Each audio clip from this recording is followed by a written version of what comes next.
You know you really, really like a TV series when the first scene of the finale of the first season is a terribly unfunny gag and a style of gag that you never like, a fart joke. It's just an extended fart gag, and you're just like, sure, I'll give this a pass. I'll give this a pass. I'll let you have this one, Peacemaker. I don't care. Unfunny it may be, but I could not care less. Just not my type of humor. Very unfunny and But you know what? I couldn't care less because this show is so great. It's so fun. I love the characters. I've loved every single main cast member the whole season. The show has done so much great groundwork building up these characters throughout the entire season. And episode 7 really kind of wrapped up like quite a large like kind of arc and conclusion to the story with the father character, the racist awful dad character for Peacemaker. So a lot of the emotional kind of weight there was kind of done. So I was a little kind of like, oh, I hope this finale isn't just all bang bang shoot shoot action and just, you know, no substance, no heart. Because I think the one thing that this show has really surprised me, as soon as I saw the pilot, it was the first thing that kind of stood out to me is like the emotional heart this show has, the pathos we get for the character of Peacemaker. Like, when the Suicide Squad came out, I was so happy James Gunn had, he fixed Suicide Squad. What an amazing concept, amazing idea for a story that should be a perfect film. Terrible film in 2015 or whatever the hell it was, the Jared Leto version. Terrible, one of the worst films ever. So to have James Gunn come and fix it, but then at the end of the film, kind of like a couple of cheeky little kind of retcon feeling like, oh, actually, those two characters aren't dead. And I was like, but this is the Suicide Squad. Maybe just kill the characters that you kill. And one of them being Peacemaker. And then to be like, actually, I've got an idea for a Peacemaker TV series. Not the character I would have picked, but now, 8 episodes later, oh my god, I've never been more happy to be wrong in my entire life. Like, what an incredible series. What an amazing, amazing series that he's been able to create. It's so often like a movie will come out and they're like, we're doing a spin-off TV series. And it's like, okay, this really feels like you're riding on the coattails of how much everyone loved that movie and you just want to cash in a bit more, ka-chinga. But this really feels like James Gunn was like, I've actually got a story. I've got an idea. I've got a character arc to take this character on. He was just a gun bang bang, he was just like, he's like, I'll do anything for peace. I'll kill every human man, woman, and child for peace.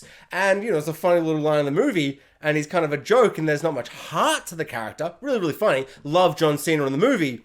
But to have this character have so much heart, have so much character, have so much pathos, just for me to feel so much when he feels in this show, considering what he was in that movie, it's a miracle. It's a miracle of screenwriting, of filmmaking, of acting. John Cena, he's done so well in this movie. I remember watching Fast 9 and being like, I thought John Cena coming into this would be really good. He was fine, but it was probably just the script and the direction, because clearly John Cena is a spectacular actor, and when he's given the right material, he's just brilliant. He's so funny when he needs to be funny and silly and boisterous. I mean, I mocked the joke, but he's giving it his all, and for so much of it, he's really, really great. And then those scenes that are heartbreaking and sad, like the first emotional big moment we get in this episode is with, I forgot his name, but Dyebeard guy from Suicide Squad, which has been kind of a fun little reoccurring gag, a little bit heartbreaking here and there. But this episode, I mean, the way it comes up is so contrived and stupid and dumb, where the alien's like, why does your beard look like that? I'm an alien. And it's like, sure, whatever. But it brings us to this beautiful kind of emotional conclusion. And the show has done so much great groundwork that you're just willing to accept it. And as soon as the moment happened where you realize, he's going to have to explain why he's dyeing the beard, and they're all listening, oh my god, it just hit me. It knocked me down. If I wasn't sitting down, if I was, for some reason, if I was a crazy psychopath and I was watching the show standing up, I would have been knocked down onto my seat by that moment. It was just heartbreaking and devastating. The pain in his voice, but the realization he's just going to have to embrace and tell it. But the thing that really hit me was John Cena's acting in that scene. His realization of what he's kind of done to this guy by kind of bringing it up all the time. And like, I don't know, just both men, incredible acting, spectacular stuff. This show really is just like, it's so much of it is just callous, crude, vulgar, just F-bombs and swearing and blah, blah, blah, and bloodshot and guns and bang, bang, bang and swear words and just nonsense, crazy, vulgar stuff that kind of like, you know, it's like the base grade of James Gunn's kind of, you know, filmmaking style. Like this there just being really kind of rude and crude and that old school kind of trauma style stuff that he's kind of hanging on to. But then what really makes him such a spectacular filmmaker now, and what he's kind of taken from the Guardians of the Galaxy films and all these other films, is just kind of turned into this incredible filmmaker that can do one thing, but then immediately have someone doing F-bombs and being like, "Ba-John, look at my junk, bang, bang," and then suddenly have you crying over this character. It's just spectacular. Like it's I can't believe how good it is. This episode, I think, is a little bit light on some stuff. Like it really is just kind of a bang, bang, shooty, we've got to get the big cow. But I mean, when the big cow is just this big TT alien thingy majiggy, just like seeing it at the end of last episode, I lost my mind. I love a big monster. I love a big alien. I love a big thing where you're like, what is that? What is going on there? Just love this. I love that, like, they're like, it's a cow. It's some kind of cow. And then we see it's got cow teats that they're milking out of the juice that they need to drink and all just, oh. Holy moly begolly, just crazy nonsense insanity, and I loved it. So good. But the episode really, you know, it is kind of like a finale in terms of it's quickly wrapping up things. There's lots of gun shooting and, you know, there's a lot of fighting and action and all that stuff is really fun. But I mean, I don't know how much else I have to say. It was really, really good. I really just kind of want to talk about that final moment because I have never just, oh my god, it was just so crazy. So this show is set in the Zack Snyder DC universe, but no part of me ever actually thought that we'd get any kind of actual actors in the series. I mean, there are heaps of episodes where like that neighbor is like, bloody Batman, he's got a cool rogues gallery, but it's always like a fun gag. Like you can always say, yo, Batman, Batman, Batman. You can say Batman till the night is day again. No, I'm not saying that. But you can say Batman all the time, and they can be like, Batman sucks, he should shoot Joker in the face so Joker doesn't kill him, and all that stuff is really fun, really, really great. But none of them were really as funny as when he was like, oh, Aquaman sucks, he has sex with fish, he's a weird sex fish maniac. And you're like, ha ha ha. Oh, that's funny. Oh, imagine Khal Drogo having sex with fish. Ha ha ha. And we can all imagine it in our minds, in our little mind's eye. And it's like a little theatre of the mind for us all. Because not for a single second in my wildest dreams did I imagine they would somehow get those actors back to be in a scene. And, I mean, it's just... They didn't even get them back for the Suicide Squad. They weren't even in the movie. So to them to be in a spin-off TV series with one side character whose dad's a racist and it's all this low-key, low-brow kind of superhero stuff. But it is set in that universe, so of course they are around. And then what perfect moment for them to appear, and it didn't even occur to me until it happened, would be in the finale, when the big action is happening. But at this point, I've completely lost sight of the fact that they are in this universe at all. And the action's done, it's all done. Peacemaker's had that moment where he's like, maybe Peacemaker, peace, maybe I should be with peace with the alien butterflies. And he has that moment, then he's like, actually, the helmet, magic thingy, helmet superpower, and he kills the big cow and he shoots bang bang bang, but leaves the butterfly that he kept captive alive, and essentially the whole series is done. But then James Gunn is like, I'm gonna one up the entire series, which has been spectacular, and do something that makes everything seem like I just don't even care about anything at this point. It was so crazy. But the Justice League rocks up. There's like a moment where lightning flashes off screen and I'm like, what the hell is that? Is this like gonna set up a cheeky teaser for season 2? No, we get a silhouette of 4, pretty much the whole Justice League except for Batman. Where's Batman? I don't know. Who cares? Who cares? Who cares? And we get a shot, Wonder Woman silhouetted, Superman silhouetted, and then Aquaman and Flash silhouetted. But then there's a moment where he's like, you're all bloody too late, mate. You're bloody too late. We've saved the day. You guys suck. Go have sex with another fish, Aquaman. And then we see Jason Momoa, Khal Drogo himself, Aquaman, the actual actor, as well as Ezra Miller.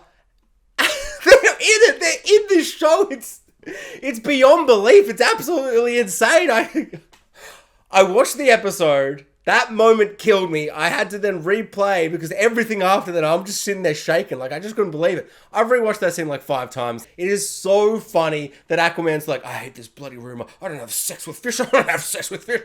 And then the Flash, who clearly must know him, is like, dude, that's not a rumor. Like, what the hell? Is Flash just having a bit of a laugh?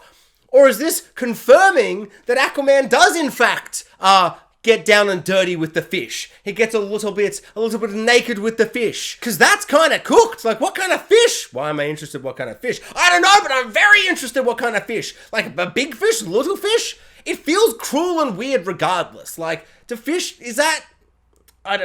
I don't even want to say that word, but is that fish rape? But yeah, I mean, in a show like this, cameos, they're bound to happen. Superhero shows, they're all about having a cheeky little cameo here and there, you know? Like, you seen the Doctor Strange 2 trailer? Cameo, Doctor Strange 2, in brackets, the one with all the cameos. Every cameo you could possibly imagine. Probably, hopefully, who knows? But this show kind of had a surprise cameo in a way that, I don't know, maybe people expected or hoped for something like this, but after the first episode, I think I joked with my brother, like, oh, wouldn't it be cool if, you know, Aquaman actually appeared in a little cameo or something? But I think having watched so much of it, it just never occurred to me, and to have it happen is so amazing, it's so funny, so spectacular, and to have it in such a crude, brutal, like, just disgusting way, like, he has sex with fish! What the hell? That's crazy! Oh, Khal Drogo in canon, in the Zack Snyder DCEU, he has sex with fish. So every time you imagine that scene where he's up in the air in Justice League and he's like, my man! You know? Just remember that just before that bit, he probably had sex with like a trout. Just remember that. Just remember that every time you see him in his film, like in Aquaman, it's probably not just him, right? Like, it's probably all of the Atlanteans. Like, just that movie, Aquaman, James Wan's Aquaman. Imagine every scene that you don't see in between the scenes. They're probably all just getting down with the fish, boning the fish, you know? As you do, I guess, down there. Because it seemed very casual, and he seemed annoyed by it, but annoyed by it because he was found out. So, yeah, just... This is a twist beyond anything I could comprehend. This is a spectacular episode. I mean, it's an okay episode. I enjoyed it a lot. I really don't have anything else to say except that it was crazy. Harcourt thought she was going to die, but then she's like, oh, fine, it's good. That last scene where he's like, I'm Peacemaker and the butterfly's there and feeding him some honeyed alien juice. But then his dad appears, his dad's like, evil and racist and like evil little snare. And that's like, that's a scary little thing lingering in his mind, and, you know, all that emotional kind of damagey stuff that he's going to have to continue dealing with, which is really cool, because that's kind of one of the biggest strengths of this season, that this finale kind of lacked a little bit, since they kind of dealt with that in episode 7.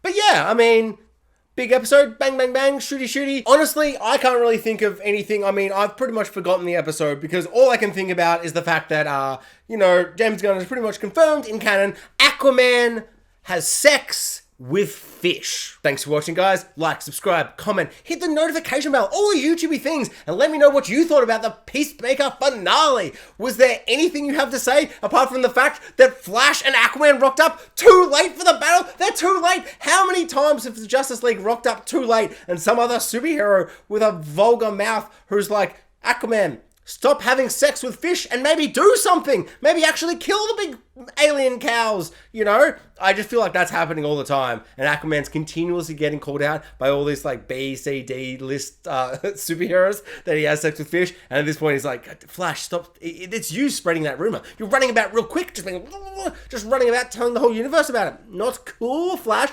Not cool! Flash, I think, is pretty cool. Pretty funny and cool. I'm glad the world knows. It's Aquaman. Gross, dude. Ooh.